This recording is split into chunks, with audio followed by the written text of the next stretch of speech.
It's empty. Did you find it, Daddy? No, I did not. Someone's got it, though. I shall not rest Madeline until I find it. I removed the parcel this afternoon, sir. I thought it best. It certainly was, Jeeves. It's a Watkin on the rampage. It's in a safe place, though, eh? Oh, indeed, sir. Well, you better hang on to the beastly thing till we get back to London. Very good, sir. We'll find a way of disposing of it there. So, you've done it. Rather. And it's destroyed.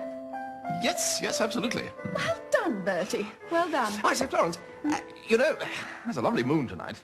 Moon? Out there, you know, as in moon. I wondered if you'd like to go for a walk. No.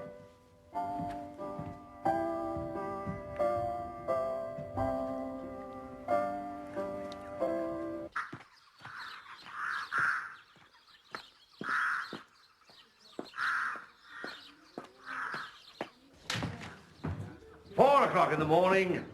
Sure, the cock will start to crow. Devil a bit of sleep do I get after that. Faith and begob. Isn't that a terrible thing, Mike? But wasn't I after getting the better of him? Pat. You did? I did.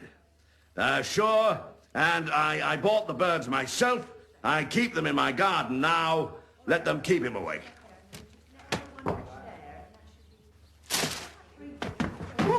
Never do that again, Finknottle. I do that after every joke. No, you don't. It's all right, Uncle Roderick. He has to do it. It's part of the fun. Fun? I'll talk to you about it later. That's all for today. Mrs. Blackett? Yes? Now, look here, Stevie. We've got to get this Gussie thing straight. What Gussie thing? All right, Mrs. Blackett, off you go. You know perfectly well what Gussie thing, young Stiffy.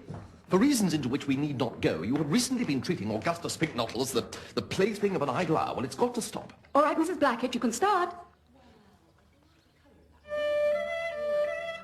You are aware that if sand is shoved into the gears of the Finknottle-Bassett romance to the point where it ceases to tick over, Bertram Wooster is going to be facing the fate that is worse than death, his marriage. You want me to switch off the fascination? Release Gussie from my clutches? And a girl. Well, I can't. At least not yet. There's a little job I want him to do for me fast. Stiffy?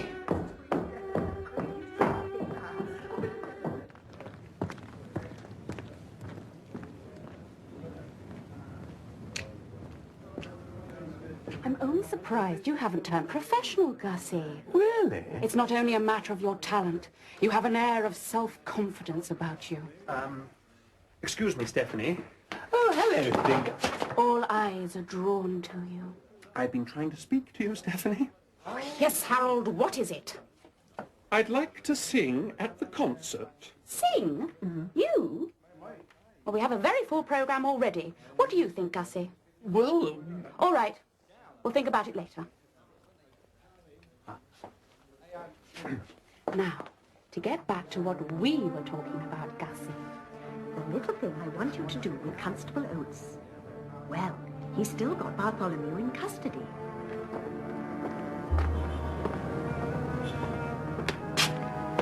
Afternoon, miss. Good afternoon. That's all for today, then. Thank you, postman. Right.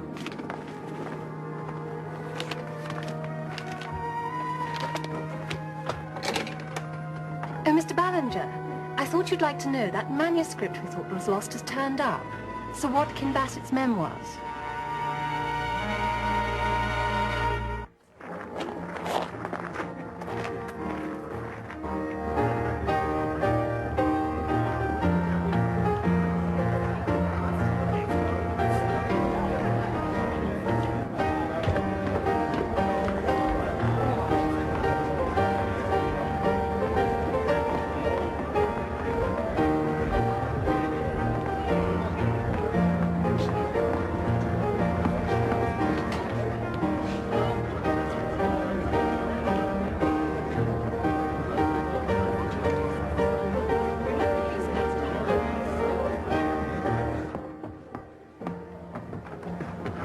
None of that umbrella stuff tonight, Finknottle.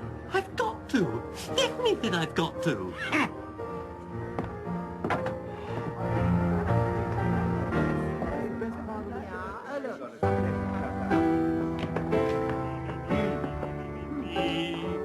Me. How appropriate.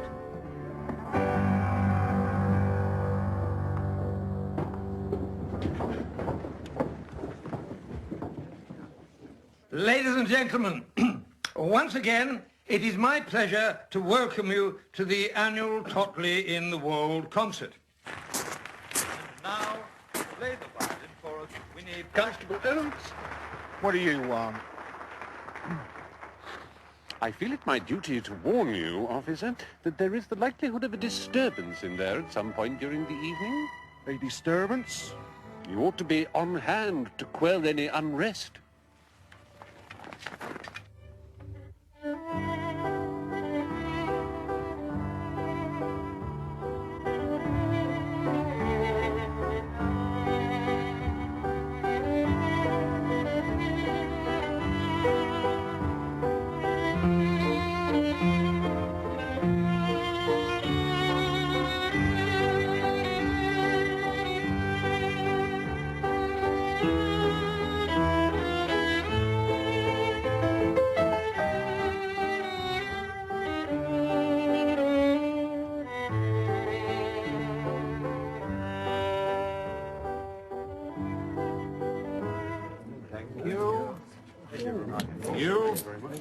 Your rector would just like to show his profound gratitude for the rousing cheer that he knows you're going to give him for his performance this evening. Where's my umbrella? I've warned you!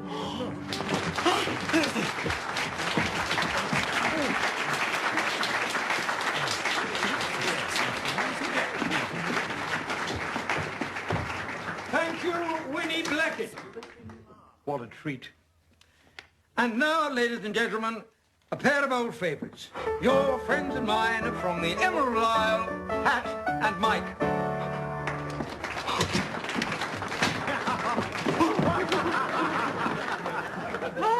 Top of the morning to you, Michael. And how are you today? Sure, I'm well enough, Patrick. I'm looking for a cap that I can wear when I'm riding my motorcycle. And can you not buy a cap to wear on your motorcycle? Divil a bit I can, Pat. None of the shops sells one with a peak at the back. Come on, Gussie, come on. Did I not see you walking down the street?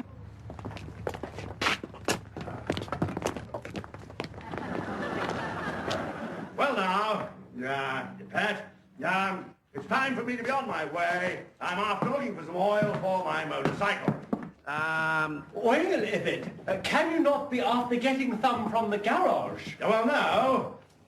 Pat, it's got to be special oil. It's for my real amputee, so it's got to be red.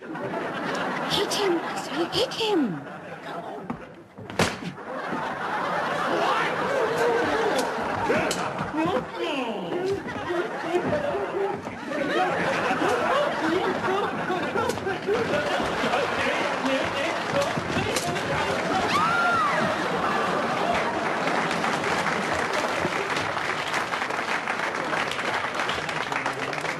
And now, ladies and gentlemen, our curate, the Reverend Harold Pinker, to entertain us with a hunting song.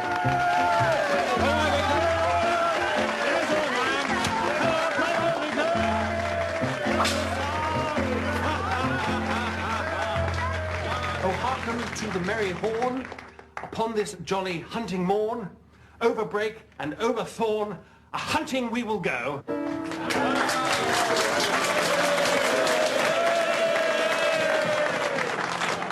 Hunting we will go, a hunting we will go. Pull up your socks and chase the fox, a hunting we will go. A hunting we will go, a hunting we will go. Pull up your socks and chase the fox, a hunting we will go. Oh, a hunting we will go, a hunting we will go.